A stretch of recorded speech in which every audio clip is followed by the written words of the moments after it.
പല്ലുവേദനയും ദന്തപ്രശ്നങ്ങളും അനുഭവിക്കുന്നവരുടെ മധ്യസ്ഥയാണ് വിശുദ്ധ അപ്പോളോണിയ. 3-ാം നൂറ്റാണ്ടിലെ ക്രിസ്തീയ രക്തസാക്ഷിയാണ് വിശുദ്ധ അപ്പോളോണിയ. വിശ്വാസം ഉപേക്ഷിക്കാൻ വിസമ്മതിച്ചതിന്റെ പേരിൽ പല്ലുകൾ പറിച്ചെടുക്കുന്നത് ഉൾപ്പെടെയുള്ള ക്രൂരമായ പീഡനങ്ങൾക്ക് വിശുദ്ധ വിധേയയായി. ഇതൊക്കെയാണെങ്കിലും മൃഗീയമായ പീഡനങ്ങളിൽ നിന്ന് അവൾ അത്ഭുതകരമായി രക്ഷപ്പെടുകയും ക്രിസ്തുമതം പ്രചരിപ്പിക്കുന്നത് തുടരുകയും ചെയ്തു. അപ്പോളോണിയയെക്കുറിച്ചുള്ള ഏറ്റവും വിശ്വസനീയവും സമകാലികവുമായ ചരിത്ര വിവരണം യൂസേബിയസിന്റെ സഭാചരിത്രത്തിലുണ്ട്. AD 249 എഴുതിയ അലക്സാണ്ട്രിയയിലെ ബിഷപ്പായ ഡയോണീഷ്യസിന്റെ ഒരു കത്തിലാണ് യൂസേബിയസ് ഇത് രേഖപ്പെടുത്തിയിരിക്കുന്നത്. ദന്ത ഡോക്ടർമാരുടെയും പല്ലുവേദന, ദന്തപ്രശ്നങ്ങൾ എന്നിവയാൽ ബുദ്ധിമുട്ടുന്നവരുടെയും മധ്യസ്ഥയായാണ് സഭ ഈ വിശുദ്ധയെ വണങ്ങുന്നത്.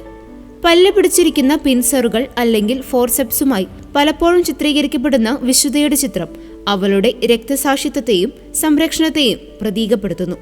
നിങ്ങൾക്ക് പല്ലുവേദനയോ ദന്തപ്രശ്നങ്ങളോ അനുഭവപ്പെടുന്നുണ്ടെങ്കിൽ വിശുദ്ധ അപ്പോളോണിയയോട് മധ്യസ്ഥം അപേക്ഷിക്കാം. വിശുദ്ധ അപ്പോളോണിയയുടെ മെഡൽ ധരിക്കുന്ന പാരമ്പര്യവും സഭയിലുണ്ട്.